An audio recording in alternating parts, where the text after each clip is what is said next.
for today's video, magiging parlorista muna ang inyong mami. Okay? So, tamang pagpaganda muna tayo sa aking anakish.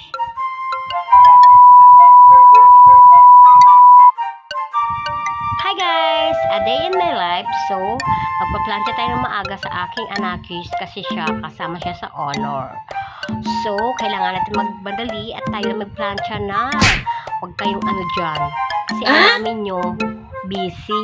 So, time first muna tayo sa pag-manicure at tamang vlog muna tayo dahil si Mudra ay parlorista muna. Huwag kayo dyan walang kukontra.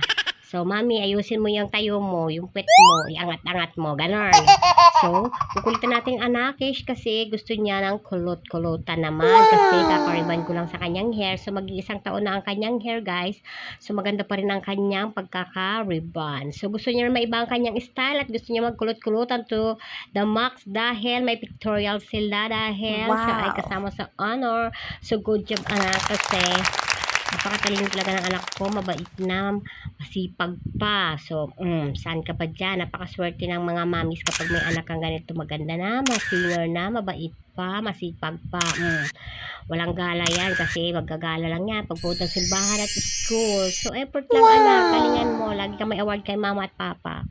So, ang kanyang classmate ay dumating na rin at tamang, na rin siya dyan, tamang makeup na rin siya dyan kasi gusto niya ay isa na kang classmate, and then ako naman kinulot-kulutan ko na rin ang kanyang hair kasi nga ang gulo-gulo ng kanyang buhok, walang kaayos-ayos. Kailangan maganda sila dyan and pretty kasi pictorial na yan, guys. So mabibigyan sila dyan, guys, ng mga medal. So bigyan ko mga anak dahil matatalino at masisipag kayo mag-aral. Bawal mo na ang boyfriend, okay? So yun ang anakis, ayaw niya magpa selfie na iya itong classmate niya.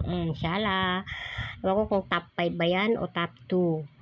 Itong anak ko, hindi ko alam kung top 5 ba yan, top 5 or top 2 or top 9. Hindi ko alam kung saan siya doon.